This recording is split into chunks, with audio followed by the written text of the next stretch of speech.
그때는 결혼하면서 집 샀거든요. 저는 그때 그 집이 다였죠 뭐. 30대 때 정말 잘 초석을 잘 다져서 이렇게 뭔가 세팅을 안 해놓으면 쭉 그냥 힘들게 살아갈 수밖에 없는 때입니다. 쭉 나갈 수 있는 거죠. 그러니까 쭉 그냥 되게 힘들게 살아갈 수밖에 없어. 안녕하세요 이사님. 네. 오늘은 이사님이 제일 좋아하시는 돈.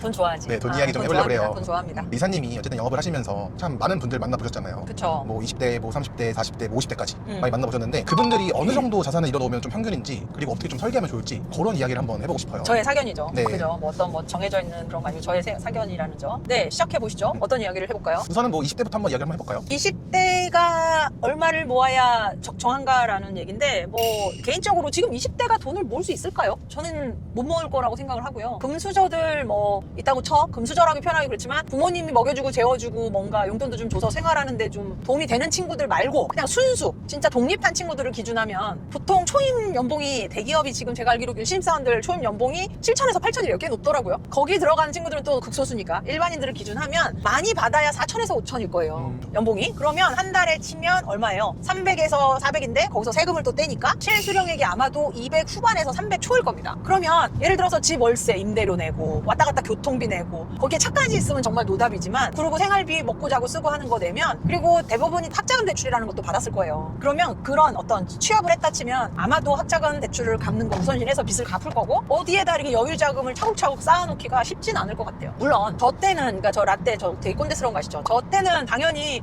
제가 2살부터 저는 직장 생활을 했으니까 연봉이 올라가는 3만 원 내지는 원료금이 올라가잖아요. 뭐 연 1.5%에서 3% 초반이 연봉이 인상이 되면 저는 그 차익에 대해서는 자꾸 적금을 벗었어요. 3만 원짜리 적금도 벗었고 10만 원짜리 적금도 벗었어요. 원래 쓰던 내 생활 패턴에서 연봉이 인상된 거에 대해서는 계속 저금을 했단 얘기예요. 그래서 저는 20대 땐 진짜 돈을 거의 안 썼던 것 같아요. 계속 뭐 버는 대로 저금하고 뭐 하고. 근데 지금은 이제 소비 패턴이나 지금 생활 자체가 많이 달라졌으니까 저랑 똑같이 하라는 건 아니지만 뭔가 소비에 대한 그리고 저금에 대한 이런 습관을 꼬마 때부터 들이는 것도 그게 3만 원씩만 넣어서 100만 원을 만들었다는 그 성취감이 훌륭하거든요. 그러니까 금액에 상관없이 작은 금액이라도 적금 형태든 뭐든 돈을 모아보는 걸 해봤으면 좋겠어요. 20대 때는 얼마를 모아야 정답이다 이런 건 개인적으로 어려운 것 같으나 그래도 소액이라도 저금을 해서 목돈을 만져본다는 어떤 연습 시기? 뭔가 해볼 수 있는 그런 시기라고 생각을 하고 소액이라도 해봤으면 좋겠다. 그렇지만 뭐 얼마를 모아야 되고 얼마가 있어야 되고 그런 기준은 솔직히 20대 때는 잡기 어렵다. 그러면은 한 30대도 얘기 한번 해볼까요? 30대는 또 다른 것 같아요. 30대는 이제 회사에서 이제 좀 인정받고 뭐 대리급이 되거나 남자분들 뭐 27, 8에 취업하고 요즘 또 취업이 늦으니까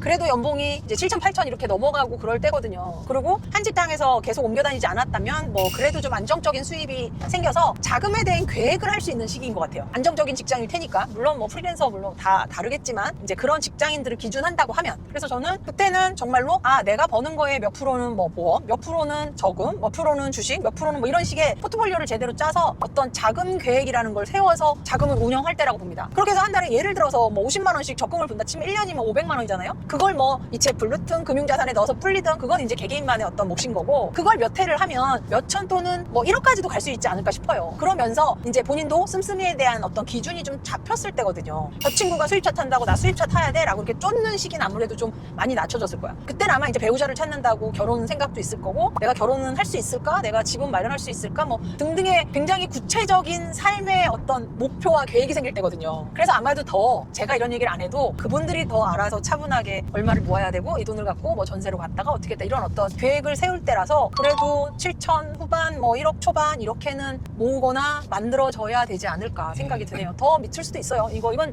그게 제 개인적인 생각이고 너무나 다 다른 상황인 분들이 많으니까 그건 이제 상황마다. 그래서 저는 언제나 말씀드리지만 나한테 맞는 저축 습관을 말씀드리는 겁니다. 이사님 30대 때는 혹시 한 자산을 어느 정도 모아두셨는지? 그때는 제가 32에 결혼을 했으니까 그때는 결혼하면서 집 샀거든요. 저는 그때 그 집이 다였죠 뭐. 그게 혹시 얼마예요? 2억 2,500. 2억 2,500? 네, 제가 신정동에 23평 벽산 아파트를 샀었거든요. 그때가 이제 저 신혼 시작하면서 첫 저의 어떤 자가였었어서 그게 그 돈이었고 2억 5천에 매매를 했었어요. 그때는 뭐 빚 갚느라고 적금 이런 건 없었고 저는 아시겠지만 영끌을 해서 부동산을 취득하고 그 다음에 그 돈을 갚는데 최선을 다해서 합니다. 그래서 저는 적금 같은 건 이제 그 이후로는 잘 안 해봤어요. 그리고 이제 그 집이 현금집이 되면 상급지로 계속 이동을 했던 케이스여서 적금 개념보다는 빚을 빨리 갚고 그러니까 빚이 뭐 금리가 3%에서 6%대까지 올라갔었을 때니까 그런 금리였을 때 그게 저한테는 좀 이자였다고 생각을 해요. 그걸 빨리 갚아야 이자가 없어지는 거니까. 그래서 이제 그 빚을 갚는다고 생각을 하고 적금처럼 이 집을 현금화를 만드는 데 집착을 했었습니다. 그래서 이제 부동산이 되면 또 상급지로 또 대출을 받아서 가고 그렇게 지금 집까지 이사를 하게 된 거죠. 그래서 30대 때는 저는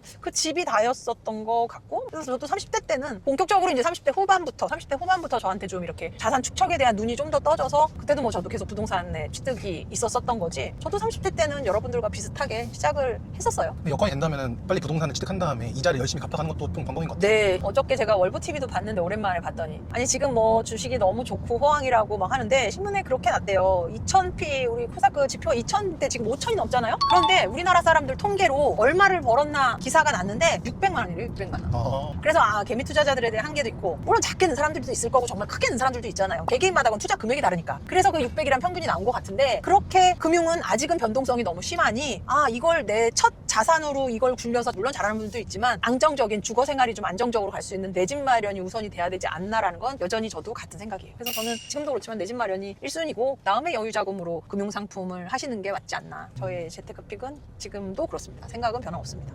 40대부터는 진짜로 이거는 아이들이 이제 초등학교 내진 중학교 이렇게 갈 때거든요. 그럼 정말 돈 모으기가 더 힘들 때가 40대입니다. 다만 어떤 안정적인 조금 고스득이 들어올 때긴 하죠. 회사에서 제일 많은 연봉을 받을 연차들일 거고 많은 나이대거든요. 그렇지만 나가야 되는 돈도 제일 많을 때예요. 그쯤 되면 내 자가 있고 뭐 그럴 수도 있고 아닌 분들도 있지만, 아마도 대출을 해서 연끌을 해서 집을 마련한 분들도 많이 계실 거란 말이에요. 그럼 그 대출금 나가야 되죠. 요즘 우리나라 워낙 애들 하나 둘 나니까 사교육비 여전히 뭐 저도 마찬가지 사교육비로 엄청 나가거든요. 돈을 솔직히 제일 모으기 힘들 때가 그때예요. 그래서 30대 때 정말 잘 초석을 잘 다져서 이렇게 뭔가 세팅을 안 해놓으면 쭉 그냥 힘들게 살아갈 수밖에 없는 때입니다. 쭉 나갈 수 있는 거네요. 그러니까 쭉 그냥 되게 힘들게 살아갈 수밖에 없어. 그러니까 저처럼 뭐 이렇게 소득이 들쑥날쑥하지만 고소득자가 아닌 일반 가족들이라면 40대 때 진짜 돈 못 모아요. 저도 우리 집 생활비 꽤 큰데도 저희 적응 못 하거든요. 지금 돈이 되게 많이 나가요. 아이들 학원비가 너무 많아요. 저희 또 애가 둘이니까 하나인 집도 마찬가지일 거고 셋인 집도 마찬가지일 거야. 그래서 40대 때는 되려 내 걸 지키면서 있는 회사에서 안 잘리기를 바라면서 열심히 나를 성장시키는 수밖에 없어요. 그리고 또 다른 어떤 파이프라인을 만들어서 뭔가 수입원이 생기는 뭔가를 막, 그게 임대소득이 됐던 뭐 저처럼 책을 쓰거나 아니면 뭐 온라인 컨텐츠로 뭔가 유튜브를 해서 돈을 벌든,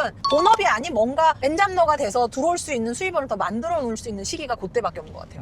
쓰는 건 더 커지는데 들어오는 게 한계면 생활이 안 되시거든요. 그래서 저는 그런 것도 본인이 자기 개발하는데 진정으로 돈이 되는 자기 개발을 할 때가 40대인 것 같습니다. 그러면은 저는 이사님은 이제 딱 50대 초시잖아요. 내가 5초죠. 5초. 그러면은 50대 초에는 어떻게 하면은 좋을까요? 5초에는 이제 아이들이 어느 정도 좀 컸고, 물론 대학 간 친구들도 있고 저처럼 고등학교, 중학교인 친구들도 있을 거예요. 근데 50대 때는 진정으로 이제 은퇴 후를 고민해야 돼. 이쯤 되면 이제 애들에 대한 갈림길도 있을 거고, 애들이 없는 집이면 너무 뭐 말할 것도 없이 뭐 계획할 바가 없는 거지만, 한 달에 우리가 지금까지 아이들 교육비나 이렇게 아이들한테 들어가는 거 빼고 둘이서 얼마나를 썼나를 계산을 해보면 평균 우리가 먹고 쓰고 즐겁게 어떤 레저 활동하면서 이렇게 생활하는데 얼마가 들어가는지를 계산을 해보면 개개인 그 가게에 들어가는 돈이 나올 거잖아요. 그 돈을 내가 은퇴를 하고도 나올 수 있게끔 세팅이 돼 있냐를 고민해야 돼. 그래야 궁핍하지 않고 가끔 아이들 오면 손주들하고 밥도 먹고 어디 외식도 가고 용돈도 한 번씩 주고 무슨 날이라고 용돈도 주고 야 집에 놀러 와라 뭐 이렇게 할 수 있는 부모가 될 수 있지. 맨날 애들한테 나 돈 안 주니, 언제 월급 보내줄 거니, 뭐 용돈 안 주니, 이렇게 되게 서글퍼지는 노후를 보낼 수 있어요.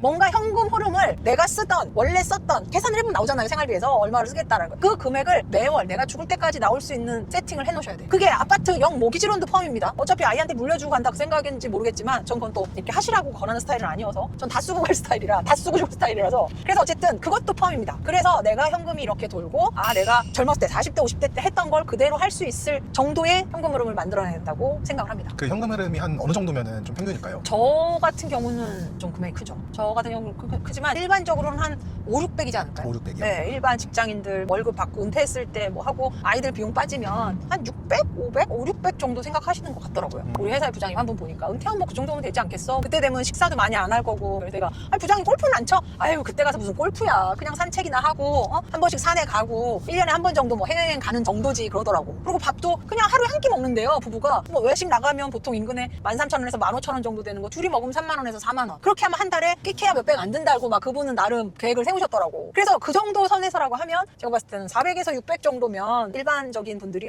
그래도 내가 죽을 때까지 아이들한테 크게 손 안 벌리고 뭐 남편하고 내지는 이렇게 좀 편하게 생활할 수 있지 않을까 싶은 금액은 그 정도입니다. 20대, 30대, 40대, 50대 정리해보니까 돈 그냥 계속 벌어야겠네요.